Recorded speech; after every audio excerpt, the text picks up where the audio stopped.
शिक्षण मंत्री धर्मेंद्र प्रधान यांच्या राजीनाम्यावर कोणतीही तडजोड नाही। केंद्र सरकारसोबत बैठकीनंतर सीजेपीची भूमिका। 3 पैकी 2 मागण्यांवर सरकार सकारात्मक। उद्या दुपारी 2 वाजेपर्यंतची सरकारने वेळ मागितल्याची सीजेपीची माहिती।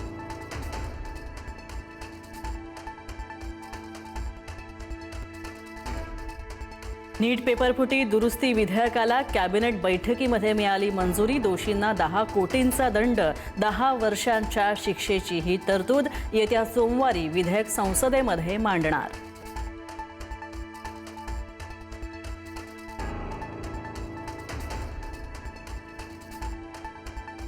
अखेर सोनम वांगचुक यांचं उपोषण 26व्या दिवशी मागे। जेपी नड्डा, जितेंद्र सिंह यांच्या उपस्थितीमध्ये उपोषण घेण्यात आलं मागे। 65 खासदारांनी भेट घेतल्यामुळे उपोषण सोडतोय वांगचुक यांची माहिती।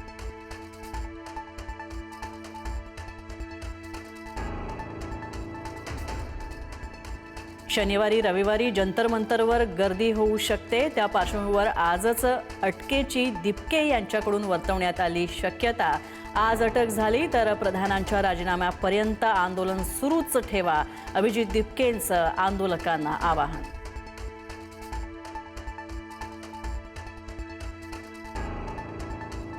विद्यार्थ्यांना धर्मेंद्र प्रधानांचा राजीनामा हवाय। दिशाभूल करत विद्यार्थ्यांच्या बुद्धीचा अपमान करू नका। पंतप्रधान नरेंद्र मोदी यांच्या व्हिडिओ नंतर राहुल गांधींची प्रतिक्रिया।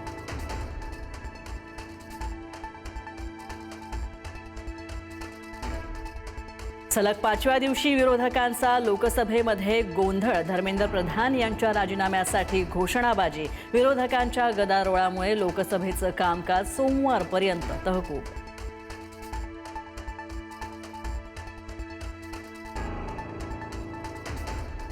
जंतर मंतरवरच्या विद्यार्थ्यांवर झालेला लाठीचार्ज वेदनादायी।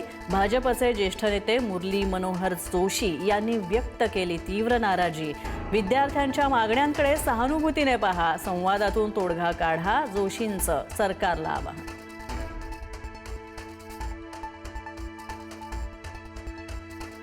जंतर मंतरवर आंदोलन करणाऱ्या विद्यार्थ्यांच्या प्रश्नावर सुनावणीला सुप्रीम कोर्ट तयार। लाठीचार्ज संदर्भातल्या याचिकेवर 27 जुलैला होणार सुनावणी।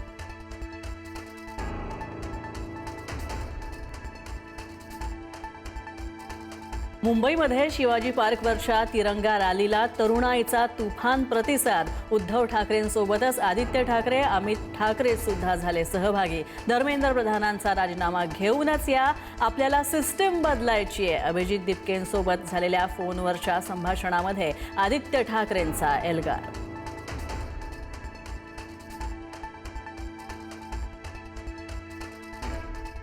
दादरमधील विद्यार्थी आंदोलनाच्या वेळी पुरुष पोलिसाकडून महिलेशी गैरवर्तन झाल्याचा आरोप। रोहित पवार आणि वर्षा गायकवाड यांचा एक्सपोज करत आरोप, तर व्हिडिओचा चुकीचा अर्थ लावला जातोय। मुंबई पोलिसांचं स्पष्टीकरण।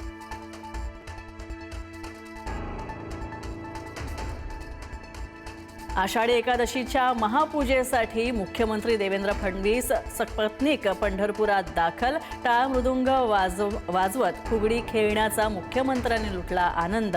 मुख्यमंत्र्यांच्या हस्ते कर्जमाफी झालेल्या शेतकऱ्यांना प्रशस्तीपत्रकांचं वाटप।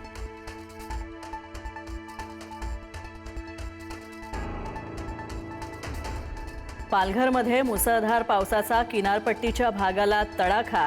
नरपड चिखला कोस्टल रोड वाहून गेला। अनेक गावांचा संपर्क तुटला। पुरामध्ये अडकलेल्या नागरिकांच्या बचावासाठी स्थानिकांकडून मानवी साखळी रचत धाडसी रेस्क्यू।